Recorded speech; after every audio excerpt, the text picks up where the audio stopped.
नमस्कार, MG TV में आपका स्वागत है। मैं हूं रंजीत छाबड़ा। आइए चलते हैं खबरों की ओर। विवेकानंद कॉलोनी के महालक्ष्मी ग्रीन स्थित राधा कृष्ण भवन में श्रीमती हेमलता राजकुमार शर्मा परिवार द्वारा आयोजित 5 दिवसीय रामकथा आयोजन में ज्ञान गंगा प्रभावित करने पहुंची कथावाचिका सुश्री स्तुति देवी के प्रथम नगर आगमन पर नगर निगम पार्षद दल और राम भक्तों द्वारा उनका आत्मीय स्वागत किया गया। आपके राइट साइड से कीजिए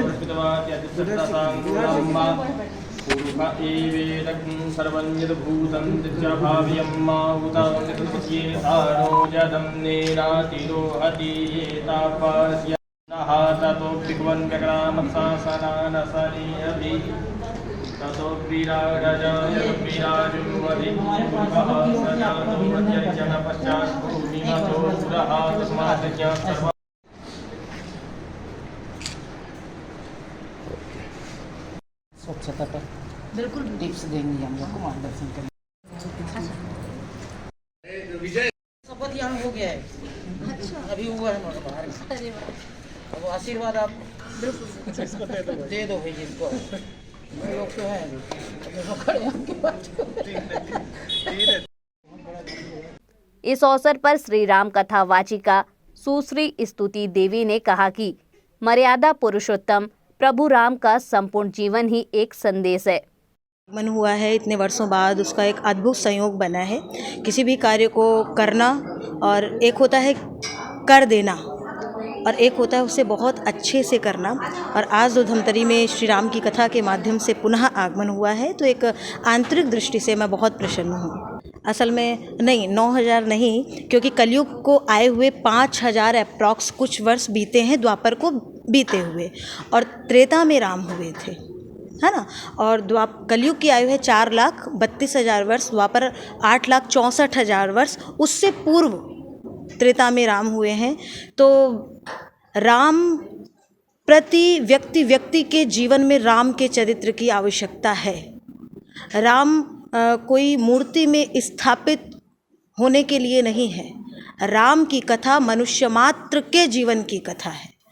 ज़रूरी ये है कि मनुष्य उसे देखता कैसे है। राम की कथा कोई कहानी माध्यम नहीं है। एक पिता का पुत्र के प्रति, एक पुत्र का पिता के प्रति, एक राजा का प्रजा के प्रति, एक पति का पत्नी के प्रति क्या धर्म है, ये समस्त चीज़ें हमें रामचरित्र से मिलती हैं।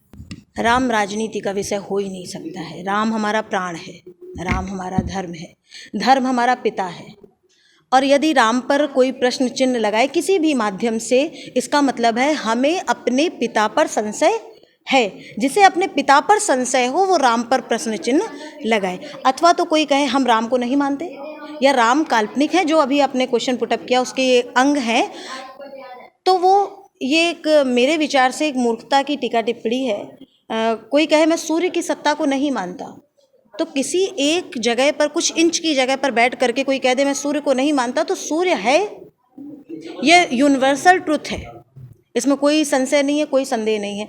एक सूर्य हमारे नज़र के सामने 1 सेकंड के लिए आता है तो हम उसे टकटकी लगा के देख नहीं पाते हैं, और 1 सेकंड देखते हैं तो चारों ओर अंधेरा छा जाता है। उस राम में करोड़ों सूर्यों के समान प्रकाश विद्यमान है। तो अभी हमारे अंदर वो सामर्थ्य नहीं है कि उस परमात्मा को हम देख सकें। साधारणतया पहले हम सामाजिक दृष्टि से अपने आप को सबके साथ में समग्रता का व्यवहार ले आए तो राम अपने आप समझ में आ जाएगा। धर्म नीति जो है वो राजनीति का पिता है, और पुत्र जब पिता से अलग हटकर के कार्य करता है तो उसे भटकना पड़ता ही है। और जब पिता के संरक्षण में रह करके जो पुत्र कार्य करता है वो एक दिन अपने लक्ष्य की प्राप्ति करता है। जब हम धर्म नीति को छोड़ने लगे तभी हमें डिगना पड़ा, हमें हार का सामना करना पड़ा। जब धर्म को लेकर के हम चलते हैं तो हमें हार का सामना नहीं करना पड़ा। जी, तो अभी आपको लगता है कि राजनीति जो है देश की धर्म के सापेक्ष चल रहा है? हाँ, चल रहे हैं, अभी और चलना चाहिए। कूटनीति को न देखते हुए राजनीति को धर्म नीति में संलग्न होकर के चलना चाहिए। बिल्कुल, उर्मिला के जो चरित्र हैं उनको हम विस्तार से कथा के माध्यम से बताएंगे, कोशिश करेंगे कि उर्मिला के चरित्रों पर प्रकाश डाला जाए। हमारे दर्शकों को हमारे माध्यम से आप क्या संदेश देना चाहते हैं? संदेश कथा के माध्यम से होगा। सर्वप्रथम जितने भी धमतरी निवासी हैं वो कथा में आए, आप सभी का स्वागत है। और राम के चरित्रों से अपने स्वयं के जीवन को हमें किस पथ पर ले जाना है उस ओर अग्रसर करें कथा के माध्यम से। अद्भुत है, क्योंकि जो धर्म को लेकर के चले वो सदैव सतत पग दर पग आगे बढ़ता ही रहता है। हम इतने वर्षों में आए हैं और जो परिवर्तन जो हुआ है वो हमें अभी प्रेजेंट में दिख रहा है। आगे हम 5 दिन हैं तो और भी दिखेगा कि क्या परिवर्तन आया है। श्री राम कथा गंगा प्रभावित करने श्री राधा कृष्ण भवन पहुंची। कथावाचिका स्तुति देवी का प्रथम स्वागत करने पहुंचे राम भक्त और आयोजिका श्रीमती हेमलता शर्मा ने कहा कि राम भक्त बड़ी संख्या में कथा स्थल पहुंचे और अपना जीवन धन्य करें।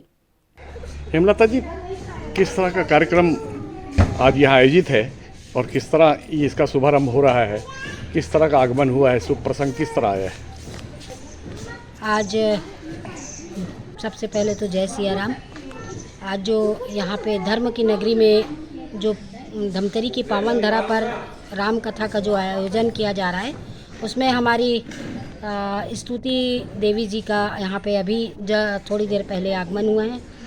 वो अभी 3 बजे से यहाँ अपने मुखारविंद से कथा का यहाँ रसपान कराएंगी और राम के चरित्र के, राम के जीवन के और राम के गुणगान और राम का त्याग तपस्या और उन राम के जैसा उनके एक व्यक्तित्व, राम का जो जीवन है वह जीवन जो है एक साधारण मनुष्य के लिए, हम जैसे मनुष्यों के लिए वह उनका जीवन ही पूरा दर्शाता है कि हमें कैसे जीवन जीना चाहिए, हमें कैसे अपने व्यक्तित्व को उस राम के जो कथा है उसके द्वारा अपने चरित्र का निर्माण करना चाहिए। क्षेत्रवासियों से, राम भक्तों से क्या अपील करना चाहिए? राम भक्तों से निवेदन है कि वे कथा का प्रारंभ 3 बजे से है, अधिक से अधिक संख्या में अपने इष्ट मित्रों सहित, अपने परिवार के सहित यहाँ कथा का रसवादन करेंगे और यहाँ पे आके अपनी उपस्थिति देंगे।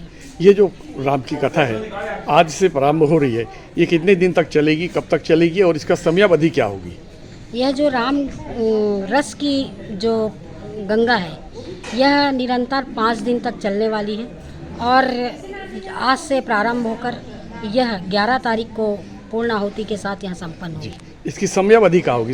राम भक्त जो है कब श्रवण करने आ सकते हैं, कितने समय आ सकते हैं? राम भक्त जो है यह कथा दोपहर को 3 बजे से लेके 6 बजे तक यहाँ पे कथा प्रारंभ सुबह दोपहर 3 बजे से और उसका समापन शाम को 6 बजे तक रहेगी आरती के साथ। सौभाग्य एक बार फिर से साध्वी स्तुति जी के माध्यम से नगर में आया है, तो क्षेत्रवासियों को कितना लाभ उठाना चाहिए राम कथा से? धमतरी वासी वैसे भी बहुत सौभाग्यशाली हैं जो राम कथा का वर्णन सुनने का सौभाग्य मिल रहा है। और वैसे भी हमारे ग्रंथ कहते हैं कि हजारों जन्म के पुण्य उदय होने के बाद किसी संत का दर्शन होता है और कथा श्रवण करने का लाभ मिलता है। मैं इसके आपके माध्यम से उस बच्चे के उज्जवल भविष्य की कामना करती हूँ जिसके माध्यम से हमको ये पुण्य सुनने को मिल रहा है, पुण्य राम कथा। और भगवान श्री राम सबके आराध्य हैं, वो तो परमात्मा के अंश हैं, उनके बारे में हम क्या सुनेंगे क्या कहेंगे वो तो आगे समय बताएगा। तो क्षेत्र जो बड़ी संख्या में राम भक्त हैं उनसे क्या अपील करेंगी, किस तरह यहाँ के पुण्य कमा सकते हैं? अधिक से अधिक आएँ और इसका लाभ उठाएं, राम कथा श्रवण करके। शर्मा परिवार को बहुत बहुत बधाई, शुभकामनाएं। शुभ प्रसंग फिर से लौट आया धमतरी धर्मनगरी में। आज हमारे आराध्य श्री राम चंद्र जी का आज से राम कथा का प्रारंभ हो रहा है। यहाँ हमारी हेमलता दीदी के द्वारा यह आयोजन करवाया जा रहा है और स्तुति जी से हम यह राम कथा का श्रवण करेंगे। यह कथा कितने बजे प्रारंभ होगी, कब से चलेगी, कितने दिन तक चलेगी? यह कथा 5 दिवसीय है, 3 बजे से प्रारंभ होगी, 6 बजे तक चलेगी। क्षेत्र के जो राम भक्त हैं उनसे क्या अपील करना चाहेंगे आप? बस ये हमारा सौभाग्य है कि धमतरी की पावन धरा पर स्तुति जी के द्वारा हमें जो राम कथा का श्रवण करने का सौभाग्य प्राप्त हो रहा है, तो अधिक से अधिक संख्या में लोग आएँ और इस कथा को श्रवण करें। फिर एक बार धमतरी में धर्मधरा धमतरी में अमृत रसधार राम कथा की बहने वाली है, इसको कितना शुभ प्रसंग मानते हैं और कितना उनका वेलकम करेंगे आप? हम तो अधिवक्ता संघ की ओर से मैं अध्यक्ष होने के नाते वेलकम कर ही रही हूँ। और ये धर्म की नगरी है धमतरी हमारी, और से राम का जीवन ही एक समर्पण जीवन है, और राम जीवन से ही हमने बहुत कुछ सीखा है।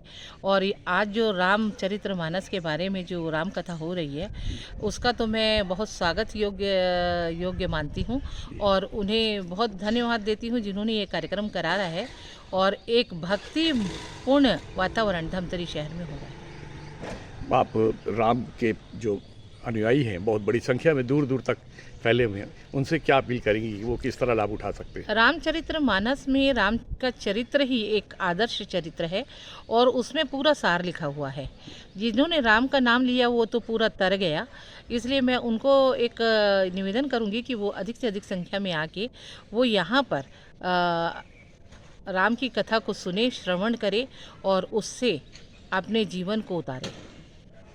जी, प्रसंग ये था कि हमारे प्रदेश अध्यक्ष कोषाध्यक्ष हेमलता बड़ी मम्मी के द्वारा यहाँ पर राम स्तुति कराया जा रहा है, और उनके स्तुति जी जो आई हुई हैं उनका हम यहाँ पे सम्मान करने, स्वागत करने आए हुए हैं, क्योंकि धमतरी धर्म की नगरी है और यहाँ पर ऐसे आयोजन होते रहते हैं। ये हमारे लिए बड़ी सौभाग्य की बात है कि यहाँ पर सभी इस प्रकार से आयोजन करते हैं ताकि हमको उसका लाभ मिल सके। जिस प्रकार से कोरोना काल का भी समय फिर से रिटर्न आ रहा है, तो उसके लिए भी हम एक आग्रह करने आए थे कि उनके द्वारा, क्योंकि ऐसे जब कोई आते हैं, जब जैसे स्तुति जी आई हुई हैं, तो उनके प्रवचन से लोगों में एक प्रभाव पड़ता है। उसी प्रभाव को हम और अच्छे से मतलब कि कहना चाहते हैं कि कोरोना काल के लिए भी वो एक संदेश दें, क्योंकि उनका प्रभाव हमसे ज़्यादा, हम जनप्रतिनिधि हैं तो हमसे ज़्यादा असर उनकी बातों पे होगा, उनकी बातों से लोग समझेंगे, और हमारी धर्म की नगरी हमेशा ऐसे ही जगमगाती रहे, ऐसे ही आयोजन होते रहे, ये हमारे लिए सौभाग्य की बात है। भागवत कथाएं तो निरंतर होती रहती हैं जी, उस अनुपात में हम देखें तो राम कथा कम ही होती है जी, तो ये आज ये शुभ अवसर आया है जी। तो नगरवासियों से, क्षेत्रवासियों से आप क्या अपील करना चाहेंगे? भागवत कथा तो होते रहती है। भागवत में श्री कृष्ण जी की कथा कह जाती है और रामायण में राम जी की कथा कह जाती है। राम जी का आचरण ही अपने आप में एक मिसाल है, जो एक सत्यता का प्रतीक है, एक आचरण का प्रतीक है। तो इसलिए ये आयोजन हो रहा है, ये बहुत अच्छी बात है। और मैं देशवासी यहाँ पे कहना चाहूँगी कि ज़्यादा से ज़्यादा मात्रा में यहाँ पर आएँ और इसका लाभ उठाएं और सीखें। आचरण को, परिवार में संस्कार मिलते हैं, बाहर संस्कार मिलते हैं, लेकिन जो ये संस्कार मिलते हैं वो बहुत मुश्किल से मिलते हैं, क्योंकि ऐसे आयोजन बहुत कम होते हैं और इतने लोगों के बीच में ये आयोजन हो रहा है, ये हमारे लिए सौभाग्य की बात है। तो ज़्यादा से ज़्यादा मात्रा में यहाँ पर आएँ और इसका लाभ उठाएँ। यहाँ भगवान राम चरित्र का कथा आज से चालू होने वाला है, जो कि हमारे कोषाध्यक्ष, प्रदेश के कोषाध्यक्ष हेमलता दीदी ने अपने ओर से करवा रहे हैं। तो हम लोग जितना पार्षद हैं बीजेपी का, वो सब अपना कथा चालू होने वाला है, तो हम लोग स्वागत के लिए आए हैं यहाँ। तो अपने वार्ड के और नगरवासियों से आप क्या कहना चाहती हैं, वो किस तरह लाभ उठा सकते हैं राम कथा से? हमारे नगरवासी और हमारे मोहल्ला से हम लोग यही अपेक्षा करेंगे राम कथा में कि अच्छा से प्रेरणा दे, और अभी कोविड चल रहा है उसका भी प्रेरणा दे, ताकि हमारे शहर अच्छा रहे, स्वस्थ रहे और मस्त रहे। राजेंद्र भैया, धर्मनगरी धमतरी में फिर शुभ प्रसंग आया है, तो क्षेत्रवासियों से क्या अपील करना चाहेंगे? समाज के वर्तमान समय के सारे समस्याओं का समाधान यदि किसी ग्रंथ में निहित है तो विश्व का सर्वाधिक प्रमाणित ग्रंथ है रामायण। और रामायण पूरा हमारे आराध्य मर्यादा पुरुषोत्तम प्रभु राम के जीवन चरित्र पर आधारित है, और उसका वाचन संस्कार की जननी यदि मातृशक्ति करती है, और स्तुति देवी जैसे एक आस्था और श्रद्धा का केंद्र बिंदु वाली युवती करती है धर्म की ध्वजा लेकर, तो निश्चित ही हम सब के लिए गौरवान्वित करने वाला विषय है। मैं धमतरी के सारी जनता से जो ये आयोजन हो रहा है आज से राम कथा का, और इस आयोजन का माध्यम बनी सम्माननीय हेमलता शर्मा जी, उनके आयोजन को और उनकी धार्मिक भावनाओं को सफल करने के लिए क्षेत्र के सारे लोग अपने आराध्य के प्रति, प्रभु राम के प्रति, अपने धर्म के प्रति समर्पण की भावना रखते हुए आज के इस आयोजन में भाग लें, और यही मानव जीवन की सार्थकता होगी, यही हमारे धर्म की सार्थकता होगी। और ये धर्म की नगरी है, यहाँ धर्म को अपने में आत्मसात करके चलने का संस्कार अपने नाम के अनुरूप धमतरी प्रदान करती है और इस संस्कार का फिर से निर्वाह, इस मान्यताओं का फिर से आगे बढ़ाने की परंपरा आज से चालू होगी, ऐसा मैं मानता हूँ। देखिए, ये तो धमतरी का पूरा सौभाग्य है और भगवान श्री राम जी की कथा सुनाने धमतरी में पहुंची कथावाचिका स्तुति देवी का जब कार्यक्रम तय हुआ उसी दिन से हमें बहुत प्रसन्नता हुई और हम आपके माध्यम से धमतरी की जनता से ये निवेदन करेंगे कि उक्त कार्यक्रम में पहुंचकर अपने जीवन को सफल बनाने के लिए ये कथा वाचन करने आए एवं हम सभी पार्षद बंधु धमतरी की धर्म की नगरी में आए साध्वी जी का अभिनंदन करने का हमें सौभाग्य प्राप्त हुआ और हम खुद गदगद महसूस कर रहे हैं कि धमतरी में ऐसे संत आए और हमें उन्हें सानिध्य में उन्हें आशीर्वाद प्राप्त करने का अवसर मिलता रहे। और जो आयोजन करता है हमारी हेमलता शर्मा जी को, उन्हें भी हृदय से साधुवाद देते हैं क्योंकि उन्होंने इतना बड़े आयोजन धमतरी वासियों के लिए किया है और हम उसके साथ हैं और कार्यक्रम अत्यधिक सफल हो। वर्तमान में 2 साल से कोरोना काल चल रहा है और लोग अपने घरों में दुबके रहते हैं, तो इस बहाने कम से कम भगवान श्री राम जी की कथा होगी तो ये जो बीमारियां रंग रंग का रूप बदल बदल के आ रही है उनका विनाश होगा। देखिए, बड़े ही सौभाग्यशाली हैं हम आज हमारे धर्म की नगरी धमतरी के पावन धरा में। मैं नमन करता हूं साध्वी जी को भी और यह आयोजन हेमलता शर्मा जी के द्वारा भव्य कराया गया है, उनके लिए भी धन्यवाद देना चाहूँगा। जो मर्यादा पुरुषोत्तम श्री रामचंद्र जी हैं, उनकी कथा का आयोजन आज हमारे धमतरी में रखा गया है। मैं सभी शहरवासियों से भी अनुरोध करूंगा कि आप अधिक से अधिक आएं और श्री राम जी की कथा सुने। भैया 2 साल के कोरोना काल में हजारों कार्यक्रम रद्द हो गए और लोग लाभ नहीं ले पाए, किसी भी क्षेत्र में लाभ नहीं पा रहा। बच्चों का स्कूली जीवन भी प्रभावित हुआ, सारे अच्छे दिन हम लोगों ने देख लिए, लेकिन अब फिर सने सने स्थितियां अनुकूल हो रही हैं और महालक्ष्मी ग्रीन के राधा कृष्ण भवन में साध्वी स्तुति जी की राम कथा के रूप में हमको कथा श्रवण करने का अवसर आ रहा है। क्षेत्रवासियों से आप क्या अपील करना चाहेंगे? राम नाम में ही शक्ति है और राम ही काम आएंगे, ऐसा मानकर कोरोना काल को भारत पूरे विश्व में जो महामारी चल रही थी उसका अंत होने को आ रहा है। निश्चित रूप से वैक्सीन्स आ चुकी हैं, सब कुछ आ चुके हैं, ये राम जी की कृपा ही है। और इसी कृपा पे आज 2 साल के बाद धमतरी शहर में हेमलता राजकुमार शर्मा परिवार द्वारा आज यहाँ पर कार्यक्रम किया जा रहा है, जो 5 दिन निरंतर राम जी की कथा में अनवरत चलेगा और इस सब का हमको पूरे शहर को लाभ लेना चाहिए। साध्वी स्तुति जी का आगमन हो चुका है, निश्चित रूप से उनके प्रवचनों से, उनके ज्ञान से धमतरी को लाभ प्राप्त होगा और जो अभी कोरोना की नई लहर आ रही है इससे भी मुक्ति मिलेगी। हम राम के काम में आएंगे तो राम जी हमारा काम सफल बनाएंगे। जय श्री राम। कोरोना काल के बाद में राम कथा का ये आयोजन बहुत ही अच्छे समय पे आया है। मैं सभी लोगों से विनम्र अपील करता हूं कि इस कथा का श्रवण करके लाभ उठाएं और आयोजक परिवार को मैं इस आयोजन के लिए बहुत बहुत बधाई देता हूं। धन्यवाद। धर्मधरा धमतरी में फिर एक बार राम कथा के माध्यम से अमृत रसधार बहने जा रही है। क्षेत्र के दूर दूर तक फैले हुए राम भक्तों से क्या अपील करना चाहेंगे? सभी से निवेदन यही है कि राम कथा सुन करके अपने जीवन को उत्कर्ष की ओर ले जाएं और राजा रामचंद्र जी ने राष्ट्र के लिए, देश के लिए जो बलिदान दिया और जो एक मर्यादा पुरुषोत्तम भगवान श्री रामचंद्र जी ने एक आयाम नया स्थापित किया कि सब कुछ छोड़ करके माता पिता के वचन को याद रखते हुए देश की सेवा कैसे करना, ऋषियों की सेवा कैसे करना, सनातन धर्म की सेवा कैसे करना, ये सब हमें राजा रामचंद्र जी के चरित्र से सीखना चाहिए। और सभी प्रबुद्ध नागरिक बंधुओं से, भाइयों बहनों से, धार्मिक श्रद्धालुओं से निवेदन करना चाहूँगा कि आप श्री राधा कृष्ण भवन में 5 तारीख से लेकर के 7 तारीख से लेकर के 11 तारीख तक आएँ, 3 बजे से 6 बजे तक, और राम में अपने आप को बनाने की कोशिश करें। जय सिया राम। अभी लेते हैं एक छोटा सा ब्रेक। आप देखते रहिए MG TV, क्योंकि खबरों का सिलसिला यहाँ थमता नहीं।